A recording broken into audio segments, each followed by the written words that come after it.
So welcome back guys to We Talk Boxing, and in this video I'm going to be talking about one of the fights which is taking place this weekend, and that sees Anthony Cacace return to the ring as well as Leigh Wood. Both fighters are going to be fighting against each other for that vacant IBO belt. So before I get into my thoughts in regards to this fight on the weekend between the two super featherweights, I'm just going to give a little bit more of my thoughts on some of the boxing which took place last weekend.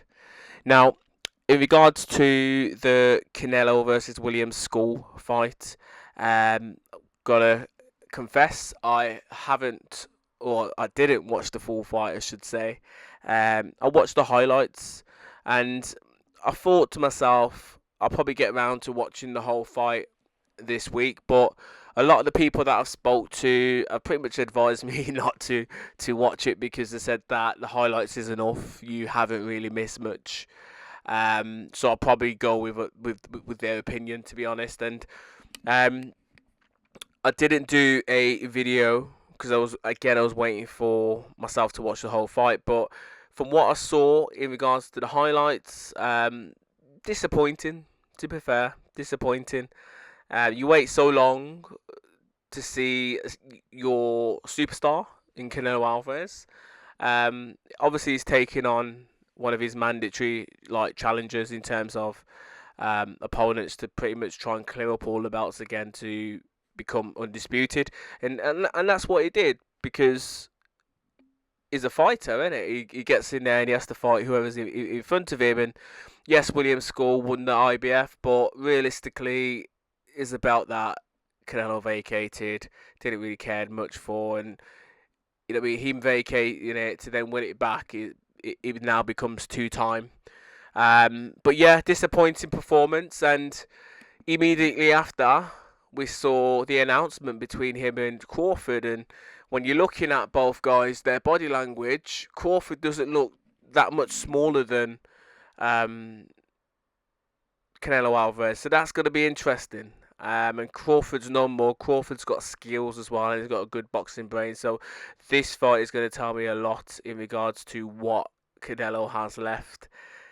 I feel sitting here right now that he should have enough to deal with Crawford, but as time progresses, I probably will do a more in-depth video to give my opinion into regards to maybe how I feel that their styles are going to match up against each other and their best attributes as well. But yeah, it's a big fight for us to look forward to for the latter part of the year, and I no doubt believe that there will be maybe a rematch in the contracts as well if it's a quite closely contested fight. But yeah, excellent fight for us to look forward to. Now, in terms of the end of boxing, that was one fight that was a little bit of a letdown, but also as well.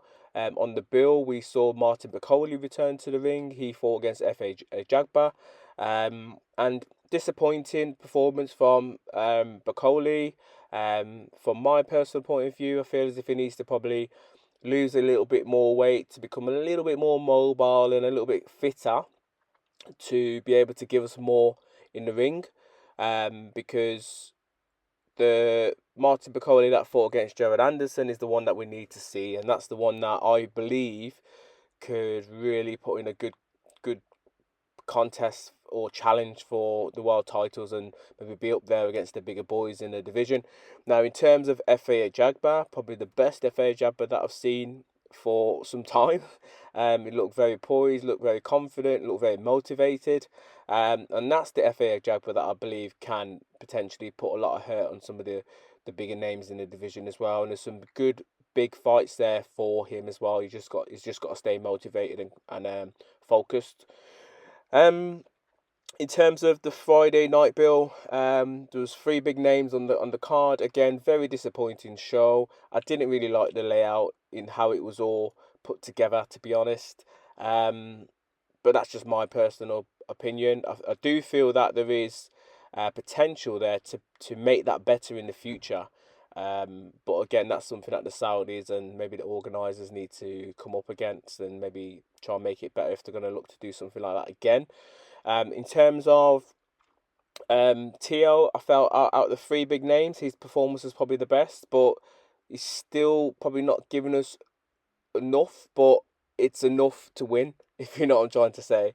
But Tio is, for me, a fighter that performs better when he's in there where he maybe perceives that it's a big challenge or the fighter's got potential to be better than him. So he has to give more. So when he's coming up against the bigger names, I do believe we're going to see the best or better Teofimo Lopez. But the other two on the card, Devin Haney and Ryan Garcia, both fighters look a shell of themselves compared to what we saw when they went up against each other. Devin Haney obviously is dealing with a lot. This is his first fight back, so he's probably a little bit apprehensive. He just wanted to probably get the win. But based on that performance, it's not a very, very good performance to kind of come back to, because he didn't really want to mix it, didn't really showcase his skills, threw very little shots, and he just looked, I'd say, 25% of what we saw when he fought against Ryan Garcia, even though it was a steroided or PED Ryan Garcia. You know what I mean? That performance wasn't great. But Garcia, on the other hand, he looked shell shocked, and he didn't really want to mix it with Rolly Romero once he got dropped. So from that point of view, I'm not sure where he goes. For me, he has to try and run it back with Rolly Romero, and he has to try and go in there and win. Yes, he's got a big left hook, but and his styles are probably not that good for you. But it's a fight. It's a fight that you should be winning. No disrespect to Rolly Romero or Ryan Garcia. If Garcia believes that he is the next best thing or a potential world champion, he has to be beating Rolly Romero. No disrespect. But yeah, interesting. And obviously we had the fight on the Sunday card, which was in Las Vegas as well. Bit of a random time and day to pull it on. But Inoue, terrific performance in my point of view. Does what he does. Devastating puncher, and he's shown that he's got a little bit of durability as well, because he got dropped and he come back. And to be honest, it was a big punch that dropped him, and he got up. Well, he kneeled first, and then he took the time, and then he got up and he performed excellent for the rest of the fight. Yes, he took some big shots along that way to his victory, but he did what any champion would do. And you know what I mean, when there's any sort of adversary, you know what I mean, it's how you come back. And he showed that he's a true champion, a true warrior. I do feel though with him, as he moves up the weights, I feel as if he's going to get stuck, because that power, that ferocity isn't going to be there. A little bit how Manny Pacquiao was as he was moving up through the weights. The only difference is there's some people that I've heard, a few close people that I speak to, that it could be maybe a PED Manny Pacquiao back in the day. So whether or not that's something that we maybe see with Inoue, be interesting to be fair. But yeah, disappointing show. But this weekend we see Leigh Wood and Anthony Cacace go up against each other for the IBO belt, and hopefully it's a good fight. We haven't seen both of these guys out in a minute, so it'd be interesting to see how they perform. Anthony Cacace, he's only got that one loss on his record in 24 fights, 23 wins, 8 KOs to his name. He's 36 years of age, from Ireland. He was the IBF champion, but obviously vacated that belt for, I guess, a bigger potential payout in terms of taking on Leigh Wood. But Leigh Wood is a Nottingham-based boxer, 5'7" in height. He's had 32 bouts in total, with 28 wins and 17 KOs to his name. 3 losses along that way. 2 of those losses were KO losses as well. So yeah, it should be an intriguing fight. I think for me, I could probably just see a Cacace win and maybe a Cacace knockout. If it's the Cacace of old, and what I mean by Cacace of old, if it's the Cacace that fought against Cordina, I believe that Leigh Wood's going to get stopped, only because he's a big puncher, skinny guy, but a big puncher for the weight.